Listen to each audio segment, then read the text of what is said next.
Hai, senang sekali bertemu menyapa Anda dimanapun Anda berada hari ini. Saya secara spesifik berdoa semoga kita semua terlindungi dan terjaga, baik secara kesehatan fisik, kesehatan finansial, juga kesehatan mental. Karena dalam kondisi seperti ini, yang terserang bukan hanya sekedar kondisi fisik saja yang mengkhawatirkan, melainkan beberapa orang juga mengalami penurunan secara kesehatan finansial mereka yang mengakibatkan kesehatan mental pun ikut menurun. Dan saya berdoa kita semua, bahkan orang-orang yang ada di sekeliling kita juga keluarga kita, tetap terjaga dan juga mengalami kesehatan yang secara prima untuk ketiga hal ini. Nah, dalam kondisi ini saya ingin sharing mengenai second arrow.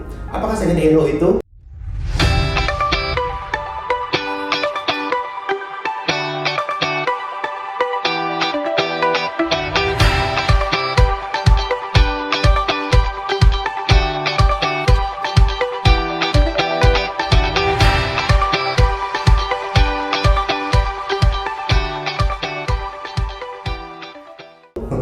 Bagi beberapa kita mungkin asing dengan istilah second hero ini. Saya akan mencoba mengawalinya dengan sebuah cerita terlebih dahulu. Ada dua orang, satu orang pangeran dan seorang ajudannya pergi berburu ke dalam sebuah hutan. Mereka pergi, lalu mereka berpisah di tengah jalan untuk mencari buruannya dari tempatnya masing-masing. Sang pangeran pergi, sang ajudan pun pergi.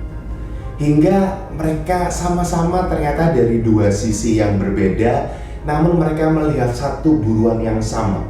Sang pangeran mencoba untuk memanah rusa buruannya, dan sang ajudan pun mencoba untuk memanah rusa buruan yang sama tersebut. Mereka tidak sama-sama menyadari bahwa ada satu rusa yang diburu oleh dua orang. Sang pangeran melepaskan anak panahnya, begitu pula sang ajudan yang melepaskan anak panahnya. Singkat cerita, sang rusa lari tiba-tiba sehingga panah sang pangeran tidak mengenai rusa tersebut, namun naasnya panah sang ajudan tanpa sengaja mengenai pangeran. Singkat cerita, pangeran pun kesakitan karena terkena panah dari sang ajudannya. Ia habis-habisan marah kepada sang ajudannya, memaki ajudannya habis-habisan, sampai akhirnya dia memutuskan untuk udah kita kembali pulang ke istana. Ia pulang dengan terseok-seok, dengan hati yang sangat menggerutu. Lalu ia memecat sang ajudan tersebut. Ia pecat ajudannya.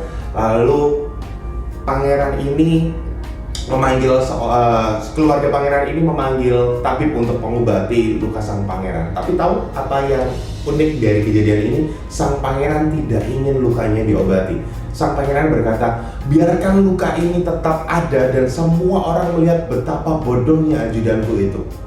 Ia menggerutu, sangat marah sekali terhadap kejadian tersebut. Hari demi hari ia lalui dengan luka yang semakin parah, terus semakin parah. Minggu demi minggu pun ia lalui dengan luka yang sangat parah, semakin parah. Bahkan bulan berganti bulan, hingga akhirnya sang pangeran mengalami putus usia. Apa yang menarik dari cerita ini, teman-teman?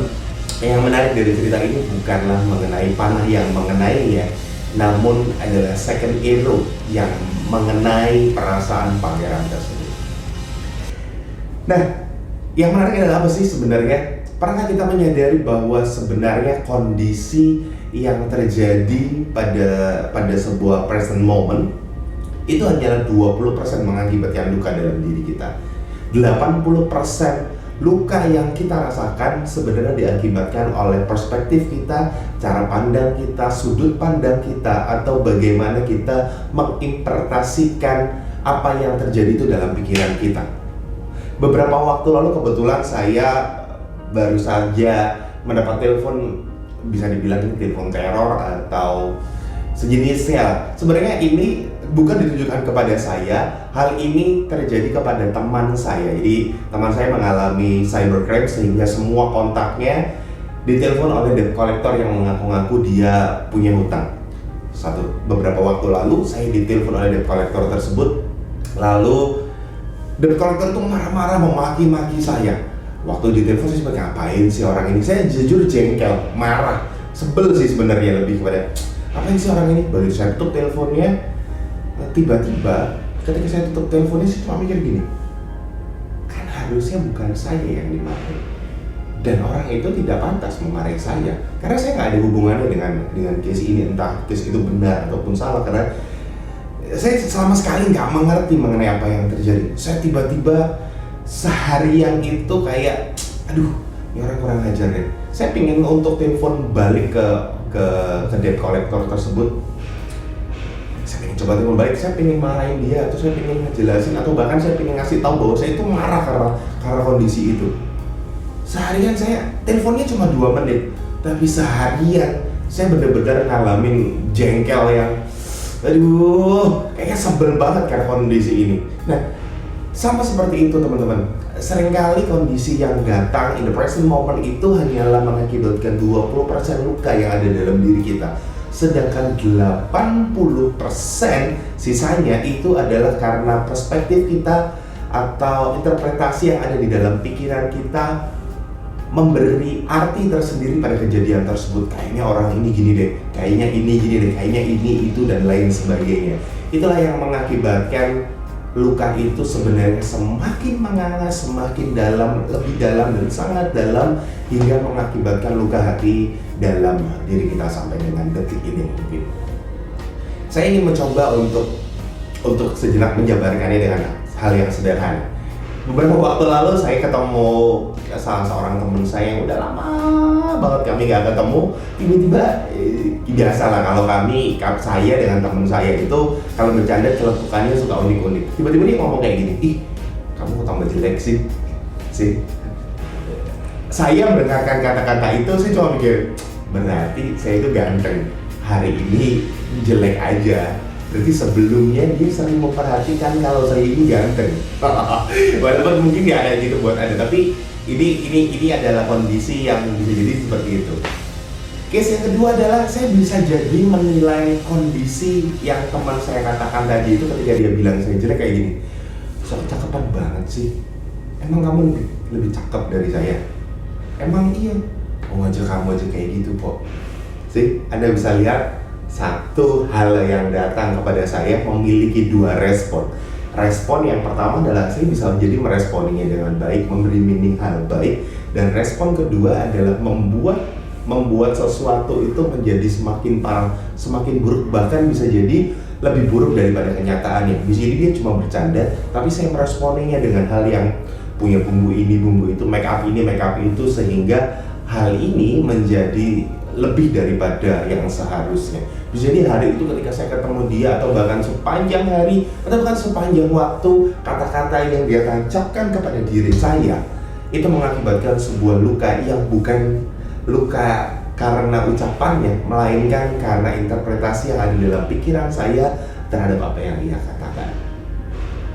Anda bisa lihat bahwa seringkali apa yang sehari-hari kita rasakan, mungkin ada satu momen, ada 2 momen, atau beberapa momen dalam hidup kita yang sebenarnya tidak sengaja, atau bahkan kalaupun itu sengaja, yang lebih besar bobotnya adalah bobot yang kita berikan terhadap kondisi itu.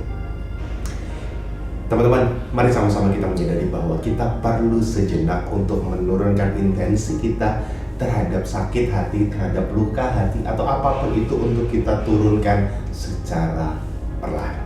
Mengapa demikian? Karena kita nggak akan pernah tahu hari ke depan akan ada penambahan apa lagi datang dalam hidup kita. Kita sendiri yang perlu belajar untuk membuang, merilisnya secara perlahan, mulai dari ini. Saya yakin bahwa setiap apa yang ada dalam diri kita itu memiliki otot. Begitu pula dengan pengampunan, begitu pula juga dengan pemaafan, begitu juga dengan pengikhlasan, atau apapun itu yang bersifat positif, itu adalah itu memiliki sebuah otot yang kita perlu perlahan untuk mengasahnya. Saya kalau nge-gym nggak mungkin saya akan angkat bebannya Deddy Corbuzier, karena dia udah sampai berapa kilogram. Saya mungkin setengahnya atau mungkin seperempatnya dari bebannya dia. Kalau saya angkat bebannya langsung sama seperti bebannya Deddy Corbuzier, yang terjadi saya yang akan kolaps di tengah jalan. Tapi saya belajar harus mulai mengangkat dari beban yang rendah, naik. Hanya masalah waktu. Saya punya beban yang sama dengan Deddy Corbuzier. Anda bisa lihat bahwa segala sesuatunya mungkin terjadi dalam diri kita. kita sendiri yang perlu belajar untuk mengikhlaskan, mengeliminasi setiap hal yang tidak seharusnya ada dalam diri kita. Saya ingin mengajak kita menyadari satu hal, bahwa luka dalam diri kita itu sama seperti sebuah lubang di dasar kapal. Lubang tersebut tidak akan menenggelamkan kapal secara langsung, namun lubang tersebut mengizinkan air masuk lalu memenuhi kapal tersebut perlahan hingga seluruh kapal terisi dengan air, lalu kapal itu tenggelam. Begitu pula dengan hidup kita. Luka dalam hati kita itu sama seperti lubang yang tadi, mungkin tidak akan membuat hidup kita kolaps secara langsung, namun perlahan dan pasti luka hati akan bertambah. Ada hal-hal baru yang akan masuk sehingga menenggelamkan kapal kehidupan kita. Anda bisa lihat saat ini adalah saat yang tepat untuk Anda menutupnya terlebih dahulu, lalu membuang setiap air yang ada di dalam hati kita, atau menutup luka tersebut, luka hati kita, dan perlahan untuk mengeliminasi setiap apa yang ada di sana. Saya yakin tidak ada yang tidak mungkin. Itu hanya masalah kemauan dan kerelaan hati kita untuk memulainya dari hal yang terkecil terlebih dahulu, dari diri kita dan saat ini juga. Thank you untuk kesempatannya teman-teman, boleh menyaksikan video ini hingga detik ini. Semoga meaning yang saya bagikan kepada teman-teman bisa memberi arti tersendiri untuk kondisi-kondisi kita saat ini. Saya yakin kondisi ini tidak mudah, tapi satu hal, bahwa orang kuat akan selalu ada ketika kita mampu mengasahnya. Begitu pula dalam kondisi-kondisi ini. Thank you, let's make it epic, arise even higher.